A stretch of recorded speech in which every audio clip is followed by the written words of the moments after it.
So, I just wanted to make a brief video surrounding the drama and everything that's happening with YandereDev, Yandere Simulator, his fan base, and the people who do not like him.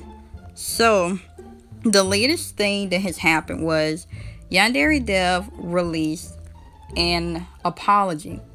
Now, personally, I don't really believe this is a true apology. I believe this is a form of damage control. Like, in his apology, he starts to blame other people for, like, his downfall and other things that's happening to him in his game and for the hate. He tries to make it seem like the reason these things are happening to him is because people are brainwashing his fans. And he tries to make himself look good by saying that he isn't really a rude person or short-tempered. And that's something that he shows 1% of the time. He also claimed that he was different from how he was in the past. But that's also not true. With the 1% of rudeness and short-temper thing, I don't believe that's true. Because in a lot of his videos, he has a character that he used named Midori.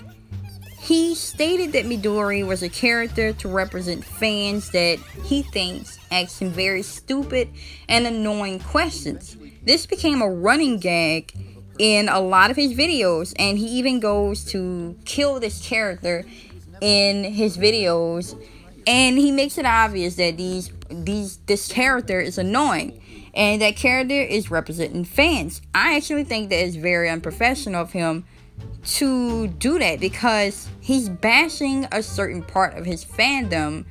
Like, regardless of him not liking these annoying emails or whatever he wants to call them and not caring for those fans, somebody in his position should not be joking about that or blatantly just saying how he feels like they're annoying and stuff and different things like that. I think that comes off as immature and rude. Another thing was that with recent events, he's been kind of rude to certain people. Even people who just been asking him like simple questions about the game. Like nothing that was really silly.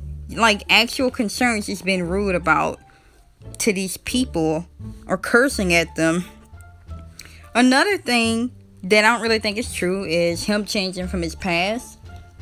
Like, for example, his coding. In the past, he asked one of the game developers from Skullgirls, Mike Z, to critique his game Lunar Sight. Mike Z pretty much told him he needed to work on his coding, but YandereDev didn't really take that criticism so well. So now, there's still coding problems in Yandere Simulator.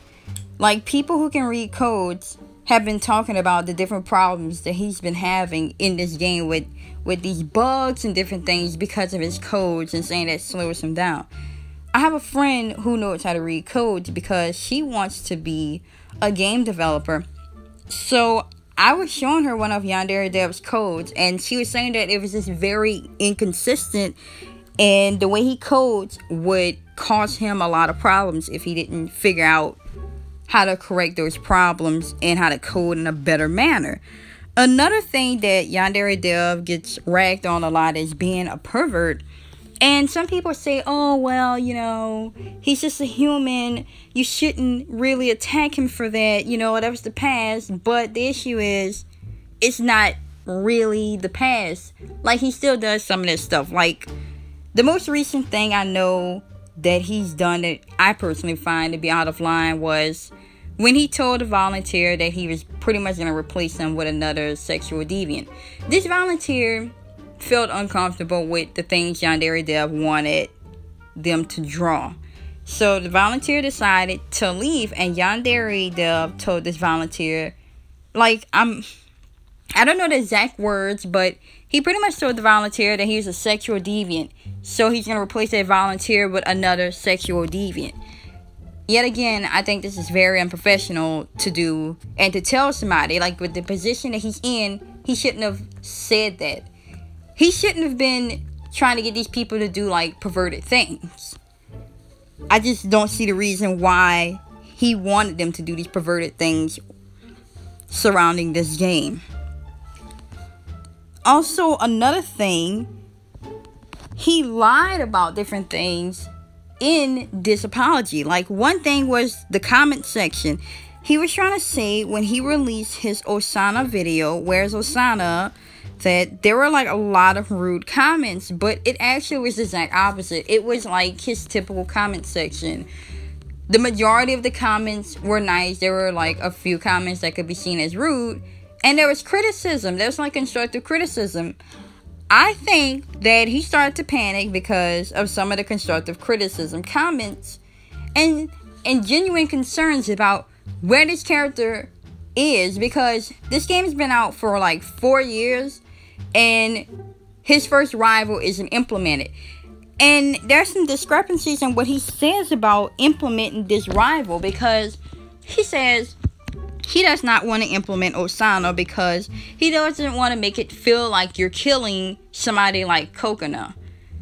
But the problem with that is there's already one of the main rivals in the game that you can pretty much kill like Kokona, and that rival is Oka. Oka's already in the game. She's not the first rival. I think she's like the 5th or the 4th rival. And I think a lot of people forget that Oka's a rival because he put so much emphasis on Osana. And the only reason I remember is because I watched this YouTuber. She was talking about the issues with YandereDev, and she mentioned Oka. And I remember Oka was a rival. And I just think that it's crazy that he wants to say that he doesn't want to put Osana in the game when Oka's already there. You could kill her just like Kokona. Personally, I think he should have just put 9 placeholder rivals in the game.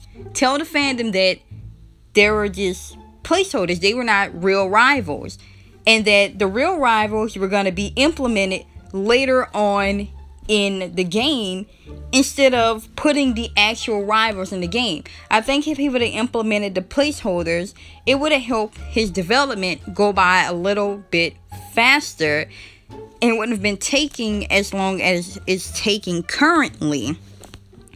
Also, another thing that I been noticed about this debug build, I kind of think it's a little silly that he's adding all of these different features and all of these different things in these different rooms, like, because it's just a debug build and this is just a Unity asset that he's using. I just don't think it makes sense for him to be adding all these things in this when he claims he's going to be replacing this with the actual game models whenever they create it, like actual 3D models of the school, the characters, and everything. So I just think it's a little bit silly that he keeps adding a bunch of things and trying to make this Unity build as detailed as possible, even though it's supposed to be getting replaced.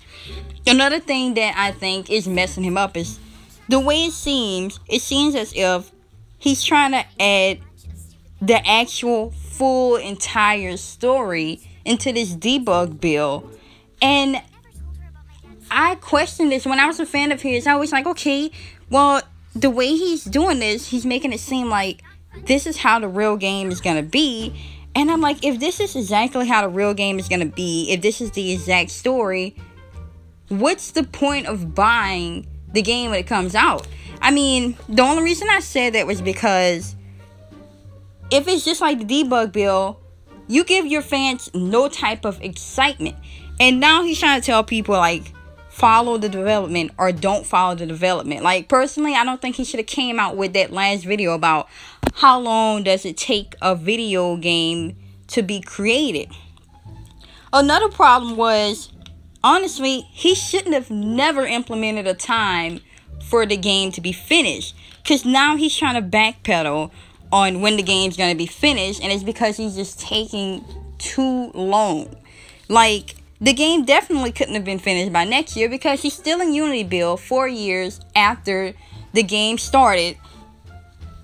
And to get out of that, like, let's say he was almost done with the stuff in the Unity build, he would have needed people to start 3D animating how these characters look. First, they would have had to draw these characters, and they would have to draw character profiles with the character face forward, a 3/4 view, and a half face view. they would have to draw the characters in probably 1 or 2 outfits with their hair looking a certain way, probably like 1 or 2 different hairstyles, different expressions for the characters, and then they would have had to model that in 3D. But before they even did that, they would have needed to get approval from YandereDev if the characters looked right and if that's the art style that he wanted them to go in.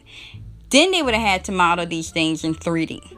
They also would have had to model the background and everything in the environment in 3D. And they would have had to done the animation also. And that takes a long time. That's not something that's easy to just do. Especially animation. Animation takes a very, very long time.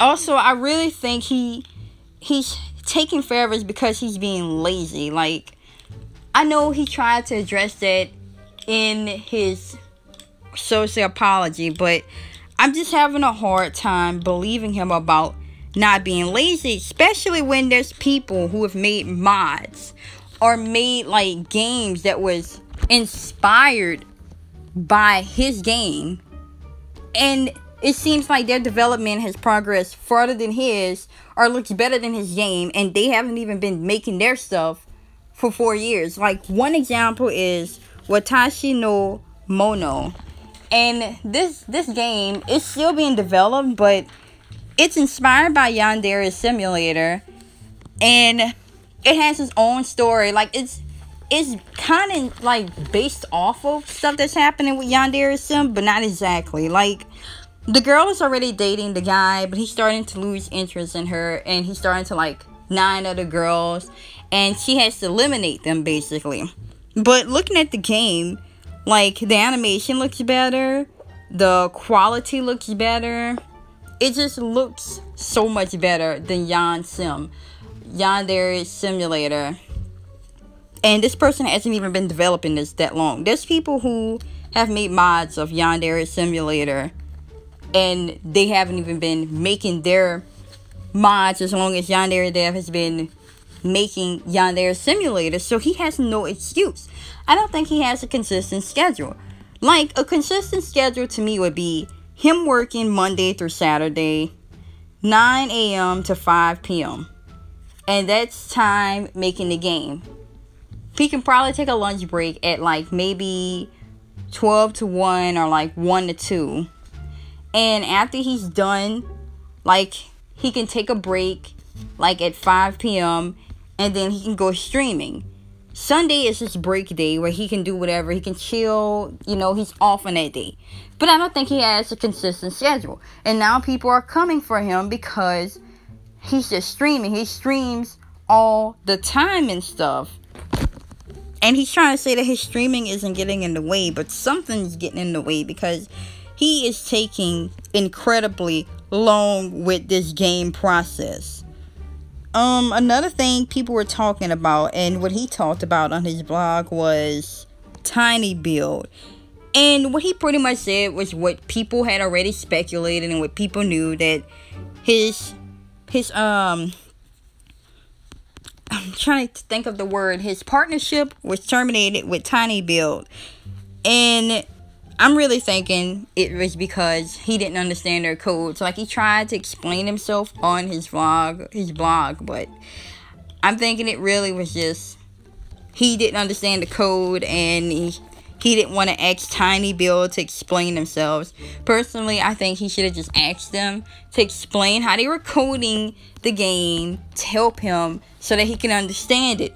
Because a lot of different people were saying when Tiny Build started helping him with the codes, the game started to run smoother. The process was not taking a long time. But no, he didn't want to listen to that. So he's having problems with the coding and with that. I do not understand why he's like that. Like, I really think he has an ego problem. I just don't think he wants help. I think he needs help. Like, he shouldn't be like doing like how he's doing. I think he just needs to tell his fandom that he needs help. He needs help with his coding. He should have told Tiny Build that he needed help with his coding and stuff. I think everybody would have understood if he just said he needed help. Also, I'm not really sure how he's going to dig himself out of this mess that he's done. And that's all I wanted to say.